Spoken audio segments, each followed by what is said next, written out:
je vais essayer de faire quelques considérations générales et après, je vais essayer de donner les quelques recommandations principales qui ont été retenues. Alors, d'abord, mon expérience personnelle, qui est l'évaluation, comme tu disais, c'est un processus coûteux qui arrive à la fin, qu'on externalise souvent avec des cabinets euh, spécialisés dans tout ça, en fait. Les bailleurs, ils les demandent, donc ça peut être relativement lourd et vu vraiment comme une étape, comment dirais-je, difficile, qui va conditionner peut-être les financements après, en fait, et qui ont fait généralement à la fin. Donc ça, c'est vraiment la vision on avait sous les suivis et évaluations. Alors, c'est une approche en fait erronée de ce qui devrait être vraiment ces processus-là.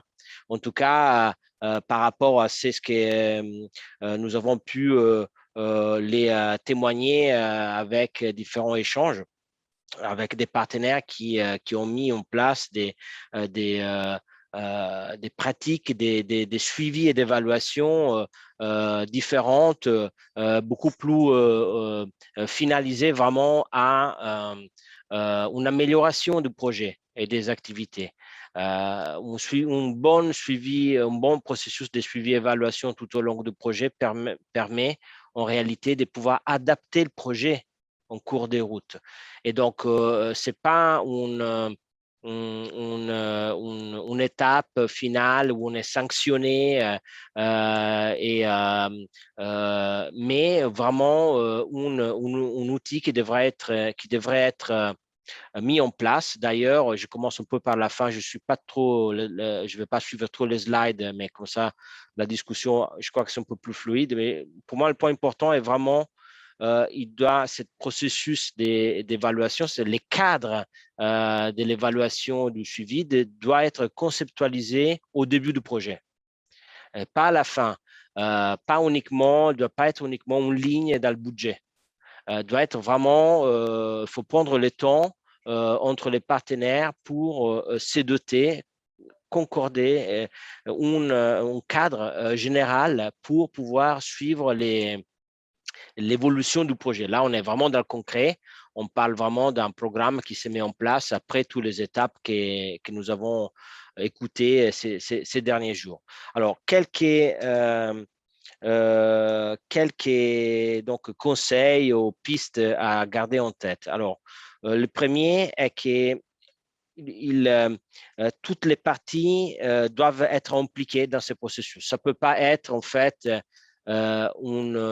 un cadre imposé par une partie sur l'autre, ni un cadre totalement imposé par l'extérieur, donc par un bailleur par exemple.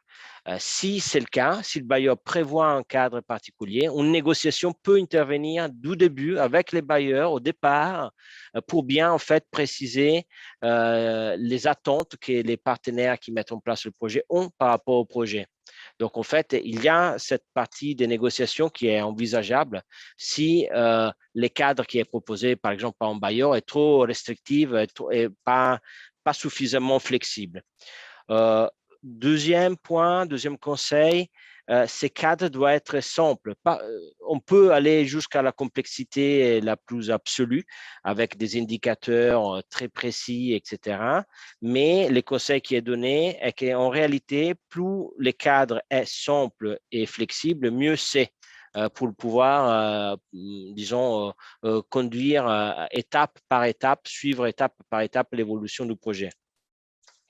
Ensuite, notre conseil est souvent, enfin, parfois, il y a un déséquilibre entre acteurs. Donc, il y a des acteurs qui sont beaucoup plus habitués à les outils de suivi et d'évaluation et d'autres moins. Donc, il ne faut pas avoir peur de se laisser aussi guider par un partenaire plus expérimenté dans ces cadres-là, en posant les questions. Ça passe par des réunions, en fait, des concertations, des échanges, etc., du début du projet. Alors, parfois, il y a un autre conseil, mais ça dépend vraiment des cas de figure. un partenaire universitaire externe qui a l'habitude de travailler autour de ces concepts, en fait, peut être un partenaire stratégique. Ce n'est pas une obligation, mais un pont avec les mondes académiques universitaires, dans certains cas, ça peut révéler vraiment utile dans l'accompagnement. Donc, ils peuvent s'asseoir autour de la table, ils peuvent décrypter le projet, les programmes en cours, et peuvent vous proposer en fait aussi un cadre de suivi et d'évaluation adapté. Ensuite, par rapport à ce qu'on vient de dire, les ODD. Parce que là, en gros, on parle de ça, c'est-à-dire comment on peut, et ça c'est une grosse question qu'on se pose nous aussi à Cité Unifrance, ma collègue en charge d'un premier test avec une collectivité française sous la ODD coopération décentralisée, on est au point dans lequel on se pose la question, c'est-à-dire comment, en gros, on évalue pas seulement le projet, les programmes, les résultats du programme par rapport aux objectifs qu'on s'est fixés, mais l'attente ou pas des ODD et des cibles qu'on a identifiées des ODD liées aux activités qu'on met en place. Donc, vous voyez, il y a une composante en plus. Bien sûr, on réalise les activités qu'on s'était dit, mais comment les activités qu'on a réalisées contribuent également à l'obtention des ODD, à la localisation des ODD. Donc là, il y a un travail à faire autour aussi des, comment dire, pas des critères, mais aidez-moi, c'est euh, les indicateurs. Parce que les ODD, ils ont des indicateurs qui sont proposés propres, alors qu'en fait, là, on est en train justement de dire que ces indicateurs peuvent et doivent être adaptés par rapport au projet de coopération décentralisée spécifique qu'on monte selon le contexte et selon les partenariats qu'on décide de faire. Je ne reviens pas dessous sur toutes les modalités de coopération décentralisée que nous avons décrites la première jour, mais vous comprendrez bien, il est facilement compréhensible que si on parle d'une coopération décentralisée directe entre collectivité et collectivité, cette phase d'échange elle va se monter d'une façon adaptée à ce type de coopération décentralisée. Si c'est un bailleur qui finance une collectivité locale uniquement, c'est aussi un modèle de coopération décentralisée, on l'a décrit les premiers jours, l'évaluation et les suivis, ça va être substantiellement différente, car le bailleur va vouloir en gros s'assurer, avoir plus comment dirais-je, ça va être un cadre proposé beaucoup plus strict qu'il faudra négocier et adapter. Donc, c'est vraiment aussi donc cette phase-là, dans le cadre du développement d'une coopération décentralisée, doit se lire à la lumière aussi de la typologie des partenariats que vous allez mettre en cours. Pour terminer, c'est ce que il y a donc je ne sais pas si on a cette dernière slide concernant les cadres au CDE, voilà exactement. Existe énormément de sources pour pouvoir construire un cadre de suivi et d'évaluation. Et c'est compliqué, en fait, s'orienter à l'intérieur de toutes ces sources possibles. Un exemple, c'est les cadres proposés par l'OSCDE, qui est relativement simple. Il faut vraiment que vous creusiez, en fait, cet aspect-là en allant simplement sur le site Internet de l'OSCDE, vous le trouvez simplement. 4 principes de base suivis par les cadres de l'OSCDE, la pertinence, l'efficacité, l'impact et la durabilité. Ça, c'est les piliers, en gros, aussi du développement durable. Donc, en fait, on n'invente rien de nouveau. Ils sont là, mais l'outil, les cadres qu'ils proposent sont relativement simples et peuvent être, en fait, flexibles pour pouvoir être transformés, adaptés à vos coopérations. Donc, c'est peut-être intéressant de commencer par là, sans forcément s'arrêter à cette proposition, mais pour ceux qui ne sont pas encore tout à fait, disons, habitués à cet exercice, c'est peut-être un point de départ intéressant. Donc, je m'arrête là pour laisser le temps à l'échange. Merci. Je crois que les gens peuvent directement lever leur main pour demander la parole. Merci, merci Simone, excellent. Et si je peux dire, juste ajouter une chose, cette dernière idée, c'est important aussi pour ces élus, parce que ça serait pas mal de donner des pistes au gouvernement local sur l'évaluation et choisir entre ces différents schémas que Simone décrivait, un qui soit un peu approprié pour le gouvernement local. C'est une espèce de... Là, on a un rôle intéressant pour l'organisation. Oui, juste pour dire, pour répondre à ça, pas pour répondre, mais les travaux pilotes que nous sommes en train de faire à Cité Unifrance avec 3 collectivités et leurs partenaires en Afrique, au Moyen-Orient, rentrera en 2022 pardon, dans une deuxième phase où on va essayer de creuser cette question-là.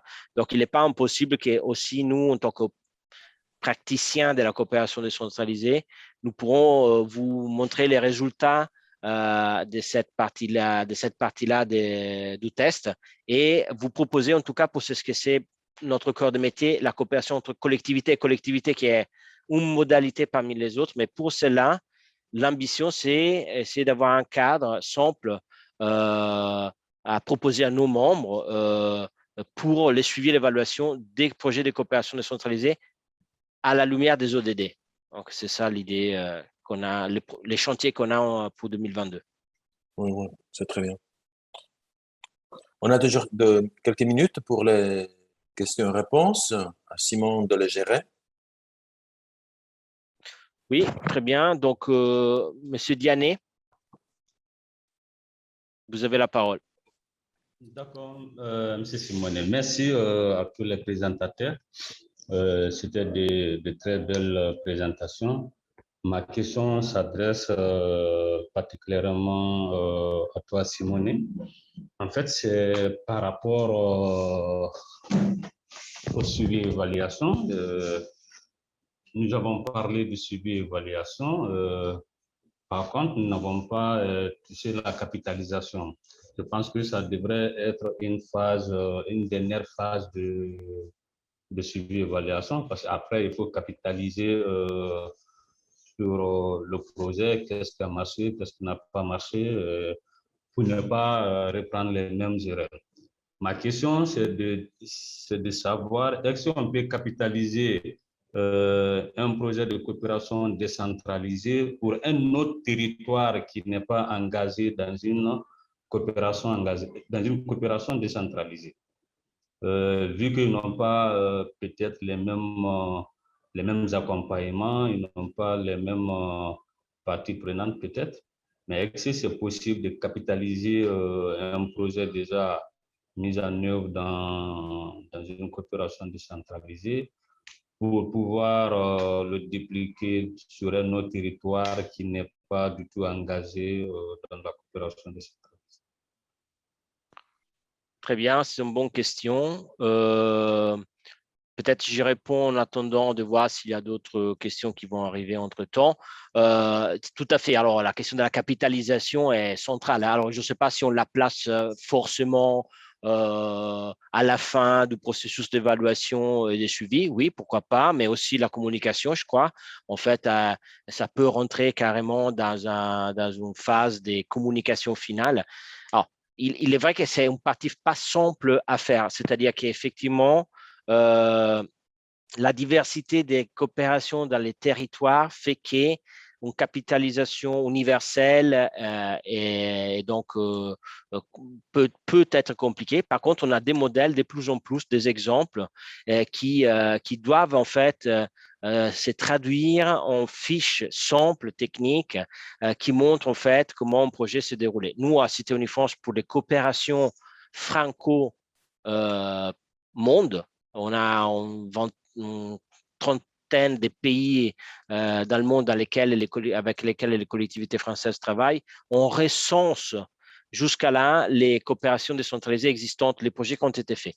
Mais on n'a pas un fiche commun technique qui va encore dans le sens de tout ce qu'on vient de dire dans cette formation. Il nous manque vraiment encore des parties, des pratiques qui sont à inventer, notamment pour la partie ODD. C'est-à-dire que on peut très bien en fait montrer des exemples de comment c'est passé, etc., les projets en cours, les financements obtenus, etc. Mais il nous manque encore les volets ODD. Et ça, c'est un travail sur lequel on s'est engagé. Il faudrait vraiment qu'on poursuive, même à moyen terme. Donc, je crois que oui, c'est Julie aussi pourra avoir un rôle à jouer là-dessus dans la capitalisation des exemples.